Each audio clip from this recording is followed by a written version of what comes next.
नमस्कार साथियों, आप सभी का इंग्लिश कैंपस पर स्वागत है। पीएचडी एडमिशन 2024-25 की प्रक्रिया लगभग शुरू हो चुकी है। कुछ विश्वविद्यालयों के फॉर्म आ गए हैं और बाकी जैसा कि यूजीसी का नया रेगुलेशन आया है कि एनटीए का जो स्कोर कार्ड है नेट का, वो पीएचडी एडमिशन में प्रयोग किया जा सकेगा। तो उसके बाद विश्वविद्यालयों का फॉर्म आ जाएगा। नोटिस कई इस तरह से DU, JNU, BHU ये दे चुके हैं कि हम यूजीसी के रेगुलेशन के अनुसार पीएचडी एडमिशन प्रक्रिया शुरू करेंगे। ऐसे में मुख्य बात है पीएचडी एडमिशन में मेन है कि शोध प्रस्ताव रिसर्च प्रपोजल कैसे बनाएं, क्योंकि रिसर्च प्रपोजल पे ही पूरी पीएचडी एडमिशन प्रक्रिया आधारित होती है। हम कहीं भी इंटरव्यू देने जाते हैं तो प्रपोजल लेके जाते हैं और वही पीएचडी एडमिशन का आधार बनता है। इंटरव्यू में उसके सवाल पूछे जाते हैं। तो इस विषय पे आज हम बात करेंगे, प्रस्ताव बनाने कैसे बनाया जाए, क्या आधार हो, कैसे पूरी प्रक्रिया हो उसकी। हमारे साथ हम तनुज दास जी, स्वागत है आपका। सबसे पहले इनका परिचय करा दें। यह मूलतः जालौन उत्तर प्रदेश से आते हैं और रामजस कॉलेज दिल्ली विश्वविद्यालय से इनका स्नातक और परास्नातक हुआ है और दिल्ली विश्वविद्यालय के हिंदी विभाग में शोध छात्र हैं। तनुज जी, सबसे पहला सवाल तो यही रहेगा कि शोध प्रस्ताव जैसे ही शब्द सुनते हैं जी, आप चूँकि शोधार्थी हैं तो सबसे पहले क्या आया, कहाँ से पहली सीढ़ी क्या है इसे बनाने की, पहले क्या सोपान होगा, शुरू कहाँ से? देखिए, सबसे पहले तो हमें अपना विषय चुनना होगा कि हम किस विषय में करना चाहते हैं। विषय इन द सेंस ये, जैसे हम लोग हिंदी के छात्र हैं तो हम हिंदी का विषय चुनेंगे और जैसे हमारे कुछ और साथी जुड़े हुए होंगे वो अन्य विषयों से संबंधित होंगे। और जहाँ तक सामान्य जो रूल एंड रेगुलेशन है उसके हिसाब से जिसमें आपकी मास्टर्स होती है आप उसी में PhD कर सकते हैं सामान्यतः। और कुछ यूनिवर्सिटीज़ के विशेष गाइडलाइन होते हैं तो आप अदर सब्जेक्ट में भी PhD कर सकते हैं। तो जैसा कि हम लोग हिंदी के छात्र हैं तो हिंदी में सबसे पहले हमें एक विषय चुनना होगा। विषय कई प्रकार के होते हैं, जैसे कई प्रकार के होने का मतलब मेरा ऐसे है कि हम साहित्य को 3-4 भागों में बांट के पढ़ते हैं। जैसे एक प्रकार उसमें भाषा विज्ञान है, एक प्रकार उसमें साहित्य है, एक प्रकार उसमें साहित्य का इतिहास है, एक प्रकार उसमें भाषा काव्यशास्त्र है। तो ऐसे कई 4 खंड जो हमारे साहित्य के हैं उन्हें हम विशेष तौर पे देखते हैं, विशेषतः PhD के समय। तो सबसे पहले तो जब शोध की बात आती है तो हमें सबसे पहले ये देखना होता है कि शोध के लायक हम उत्साहित है या नहीं है। शोध करने की जो क्षमता होती है और साथ में जो उत्साह होता है, क्योंकि शोध एक उत्साही विषय होता है। अगर हमारे पास उत्साह नहीं है तो शोध बहुत मुश्किल हो जाता है, क्योंकि आप शोध में प्रवृत्त तो हो जाएंगे, आप शोध में दाखिला भी ले लेंगे, किसी भी यूनिवर्सिटी में आप जाके हो सकता है PhD में इनरोल भी हो जाए, लेकिन जब PhD जमा करने की बात आएगी तो वहाँ आपका उत्साह बहुत ज़रूरी है। क्योंकि 5 साल की ये प्रक्रिया में आपको पूरा शोध लिख के अच्छे से लिख के जमा करना एक बड़ी चुनौती होती। तो इसमें सबसे पहले तो हम बात करते हैं उत्साह की। अब बात करते हैं विषय चयन की। बेसिक बात हमने कर लिया, विषय चयन। तो विषय चयन सबसे पहले हम ये देखते हैं, जो अभी हमने 4 प्रकारों की बात की है, तो इन प्रकारों में सबसे पहले हम देखते हैं कि हमें रुचि का कौन सा विषय लग रहा है। जैसे वर्तमान में आप देखिए कि भाषा विज्ञान और काव्य शास्त्र में शोध बहुत कम हो रहे हैं। अगर आप वर्तमान से भी थोड़ा सा पीछे जाएं, आप रीतिकाल देखें, रीतिकाल से पीछे आप आदिकाल देखें और बीच में जो भक्ति काल रह गया उसे भी देखें आप, तो उन सब में आप देखिए कि जो काव्य शास्त्र को लेके हैं काफ़ी ग्रंथ रचे गए हैं, लेकिन वर्तमान में काव्य शास्त्र को लेके शोध की जो स्थली है वो सूखी पड़ी है। हम दिल्ली विश्वविद्यालय से वर्तमान में शोध कर रहा हूँ, तो मेरे ही विश्वविद्यालय में अभी जो लगभग 200 शोध में दाखिले हुए हैं उनमें काव्य शास्त्र में एक भी विषय नहीं है जो मूलतः काव्य शास्त्र से जुड़ता हो। भाषा विज्ञान को लेके हालांकि 2 से 3 विषय हैं, लेकिन काव्य शास्त्र को लेके एक भी विषय नहीं है। अब सबसे पहली चीज़ तो यही आ जाती है कि हम चुन क्या रहे हैं। और आज का ट्रेंड आप जो 2 उदाहरण दिए उनसे आप समझ सकते हैं आज का ट्रेंड क्या है, कहानियों पे। तो विषय चयन में सबसे महत्वपूर्ण ये भी है कि ट्रेंड क्या है, आप उसके अनुसार चुन रहे हैं या आप अपने मन से चुन रहे हैं। क्योंकि जो मेरा सजेशन है वो सभी साथियों को यही रहेगा कि हम काव्य शास्त्र और भाषा विज्ञान की ओर जाएं।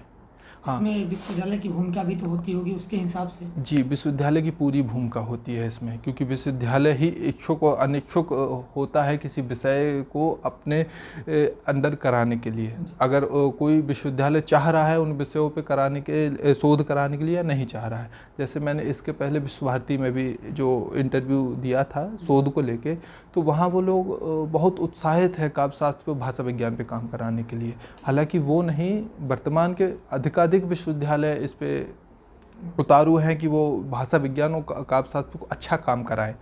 लेकिन हमारे जो साथी हैं थोड़ा, हालांकि मैंने भी प्रयास किया था भाषा विज्ञान में, लेकिन थोड़ी सी जटिलताएं हैं, तो साथी अपने हिसाब से देख ले। अच्छा, लगे हाथ। हाँ, आपका विषय तो हमने पूछा ही नहीं। जी। आपका विषय क्या है शोध का? जी, वर्तमान में मेरा विषय है हिंदी साहित्य में वर्णित मंदिरों के स्वरूप का अध्ययन।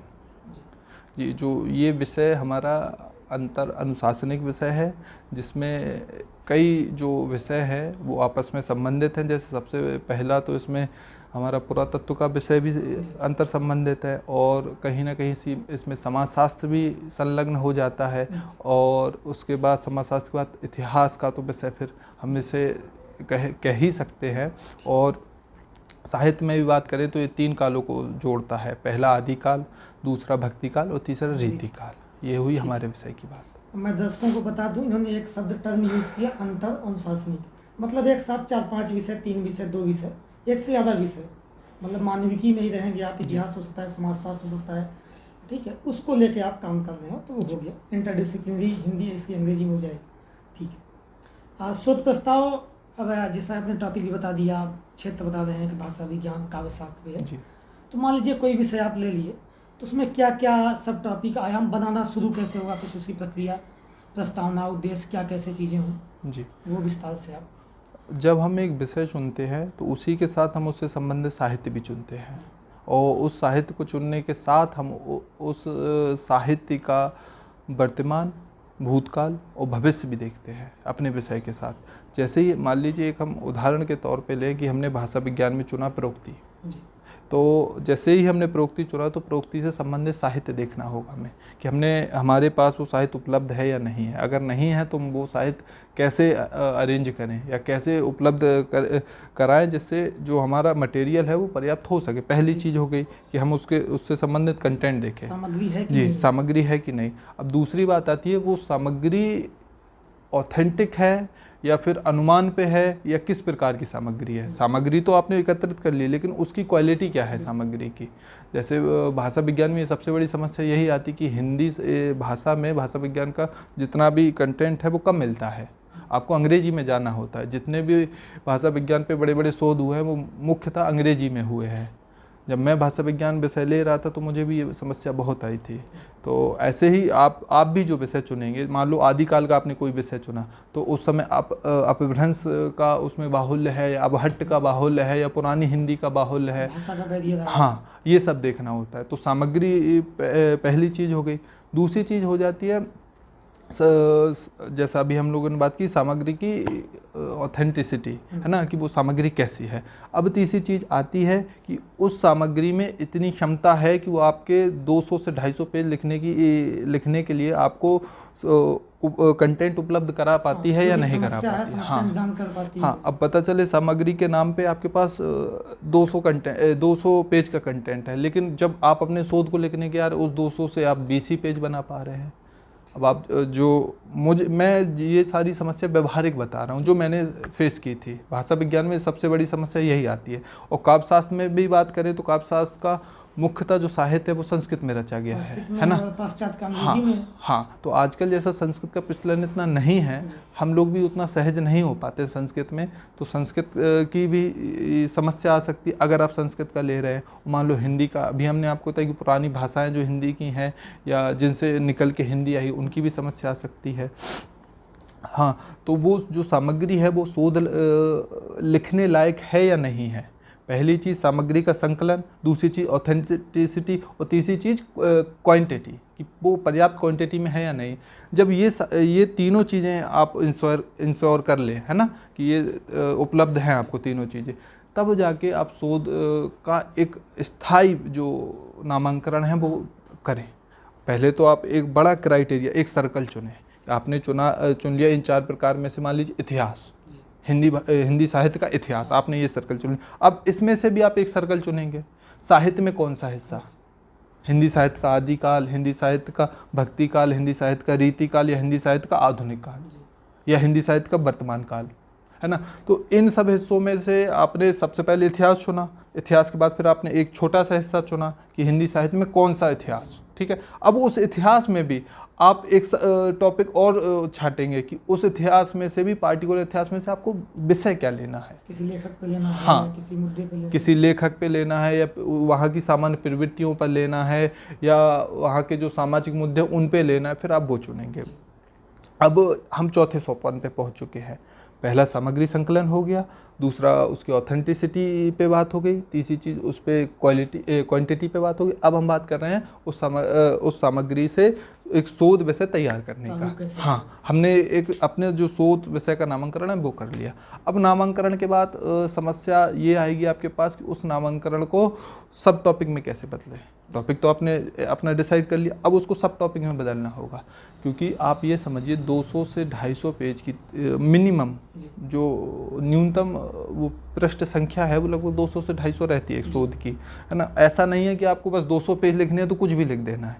मान लो एक अच्छा शोध कहा जाता है कि लगभग 200 से 250 पेज का मिनिमम होना चाहिए। हालांकि 50-50 पेज के भी शोध जमा हुए हैं, ऐसी बात नहीं है, लेकिन एक अच्छा शोध हिंदी में 200 पेज के लगभग होना चाहिए। तो अब आप जो 200 पेज लिखने हैं वो आप एक ही टॉपिक में तो लिख नहीं पाएंगे। मान लीजिए हमने ले लिया हिंदी साहित्य के आदिकाल की मुख्य प्रवृत्तियाँ, ये हमारा शोध विषय है ना। तो अब इन प्रवृत्तियों को हम बांटेंगे। जैसे ये उदाहरण स्वरूप है, जैसे मान लो सामाजिक प्रवृत्ति, आर्थिक प्रवृत्ति, है ना, धार्मिक प्रवृत्ति, राजनीतिक प्रवृत्ति। हमारा टॉपिक था हिंदी साहित्य की आदिकाल की प्रवृत्तियाँ। अब उसमें हमने ये सब टॉपिक बना लिए। तो टॉपिक के बाद सब टॉपिक। कितने सब टॉपिक मिनिमम जरूरी है मतलब? वैसे तो सामान्यतः 4 सब टॉपिक पर्याप्त होते हैं एक अच्छी खासी थीसिस में। अगर विषय बड़ा है तो 6 तक भी संख्या जा सकती है, लेकिन मेरा साथियों को यही सुझाव रहेगा कि अधिकतम संख्या 5 ही रखें, 6 भी ना पहुंचने दें। 5 सब टॉपिक हैं तो पर्याप्त है। अब सब टॉपिक के बाद आती है सहायक ग्रंथ की, क्योंकि आपने सब टॉपिक बना लिए, विषय बना लिया, है ना। अब आती है सहायक ग्रंथ की बात।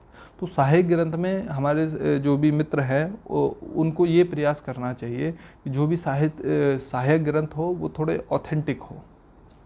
देखिए, हिंदी साहित्य में तो लगभग एक साल में हज़ारों PhD जमा हो रही होंगी। अब हम हर PhD को अगर सहायक ग्रंथ बनाएंगे तो हमें नहीं लगता कि हमारा जो शोध होगा वो ऑथेंटिक होगा, है ना, या उसका जो कंटेंट होगा वो बहुत ज़्यादा रिलायबल होगा, है ना। तो हमें जो सहायक ग्रंथ लेने चाहिए वो थोड़े प्रतिष्ठित विद्वानों के लेने चाहिए। जैसे एक उदाहरण स्वरूप जब हम विषय की आदिकाल के विषय की बात कर रहे हैं तो उसमें जैसे शुक्ल जी, हम सिर्फ ये उदाहरण स्वरूप है। जैसे अब जब आदिकाल की बात होगी, इतिहास की बात होगी, तो शुक्ल जी को कैसे नहीं लेंगे हम ना, अविच्छिन्न रहेंगे हमसे। शुक्ल जी, द्विवेदी जी, रामस्वरूप चतुर्वेदी जी और राम कुमार वर्मा जी, और भी जैसे मिश्र बंधु भी हैं। तो ऐसे हम अगर ऑथेंटिक ऐसे ग्रंथ लेंगे तो जो भी हम स्थापनाएं अपनी शोध में देंगे वो थोड़ी प्रबल होंगी, प्रबल के साथ वो सत्यापित भी मानी जाएंगी कि हमने उन स्थापनाओं के साथ अपना शोध विषय जो लिखा है। हाँ, तो ये सहायक ग्रंथ हो गए। ये जो लगभग 5 से 7 सोपान हुए हैं, हमें इनका विशेष ध्यान रखना होता है अपने शोध में। प्रस्ताव में जो प्रारूप की भी बात करूँगा थोड़ा सा, कि प्रारूप में क्या क्या मुख्य बिंदु होते हैं जो आप सिनॉप्सिस बनाते हैं। जी, देखिए, वर्तमान में तो आप अगर इंटरनेट पे जाएं तो लगभग आपको 2 बिंदु से लेके 20 बिंदु तक मिल जाएंगे। मुख्य कितने हैं मतलब? हाँ, जो इनसे काम हो जाए अच्छा ढंग से। जैसे मैंने अपने सीनियर से सलाह ली और मैंने अपने गुरुजी से सलाह ली ना, तो उन्होंने हमें ये बताया था सामान्यतः आपके 5 बिंदु होने चाहिए। उन 5 बिंदु की बात करें तो सबसे पहले प्रस्तावना आती है। आपका एक शोध विषय है, उसकी आप मुख्य प्रस्तावना लिखेंगे। वो प्रस्तावना के कंटेंट की बात करें तो प्रस्तावना में बस हम एक लघु दृष्टिकोण देंगे, है ना। लघु दृष्टिकोण का मतलब ये होगा कि हम उसमें इतना विस्तार से नहीं लिख देंगे कि हम पूरे शोध को इस तरीके से अपना वर्णित करेंगे। उसमें बस हम ये बता देंगे कि हमारे शोध का फलाना फलाना विषय है, और इस विषय को लेने का सामान्यतः कारण क्या रहा है ना, और जो कारण रहा है वो कहाँ तक सत्यापित है या नहीं है, या हमारी अवधारणा उस विषय को लेके क्या है, ये प्रस्तावना में लिखना पर्याप्त है। अब प्रस्तावना के बाद आते हैं शोध उद्देश्य पे। प्रस्तावना के तुरंत बाद ये फॉर्मेट में पूरा अपने सिनॉप्सिस का बता रहा हूँ, तो मैं इसके बाद हम बात करते हैं उद्देश्य की। उद्देश्य को आप दो तरीके से लिख सकते हैं, एक तो आप पूरा पैरा फॉर्म में लिख सकते हैं कि आपके क्या मुख्य क्या उद्देश्य है, और एक आप उनको बिंदुवार तरीके से लिख सकते हैं, और एक और इसमें हम काम कर सकते हैं कि इनको मिक्स करके लिख सकते हैं।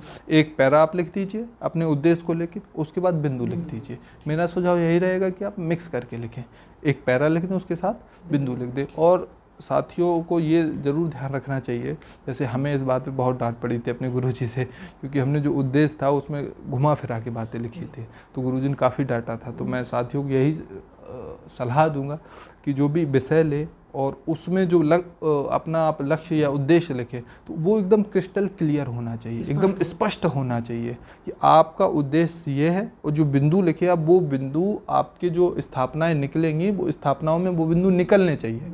आप प्रयास ये करें कि अपने शोध की स्थापनाएं उसी उद्देश्य में लिख दें।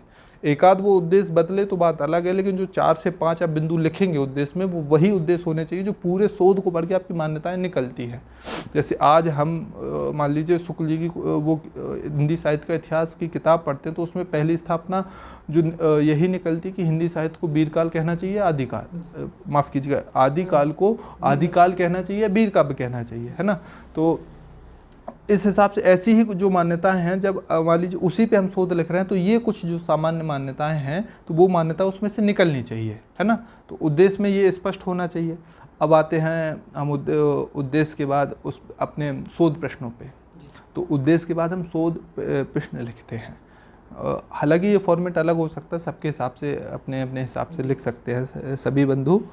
तो हमने अपने शोध में उद्देश्य के बाद लिखे थे शोध प्रश्न। शोध प्रश्न सामान्यतः जो हम उद्देश्य में लिख के आए हैं, है ना, उनका कहीं ना कहीं रिपीटेशन ही है एक तरीके से, लेकिन जो शोध प्रश्न होते हैं वो थोड़े विस्तृत होते हैं। विस्तृत से मतलब ये होता है कि अगर आप उस शोध को पूरा नहीं कर पाए उस उद्देश्य को लेके, तो आप उस शोध को कैरी ऑन भी कर सकते हैं अपने शोध प्रश्नों के माध्यम से, है ना। तो शोध उद्देश्य फिक्स होता है और थोड़ा सा कंसाइज होता है, और वहीं आप बात करें कि शोध प्रश्नों की, तो वहीं शोध प्रश्न आपके थोड़े विस्तृत होते हैं, उनमें बहुत बड़ी अवधारणा समाहित होनी चाहिए।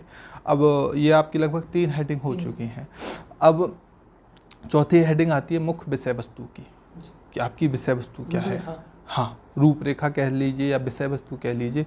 विषय वस्तु में सामान्यतः आप एक ये दृष्टिकोण देते हैं कि आप किन किन ग्रंथों के आधार पे अपनी कुछ स्थापनाएं स्थापित कर रहे हैं, और इन स्थापनाओं में आपको क्या ऐसा लगा कि जिससे आपने ये शोध विषय चुना।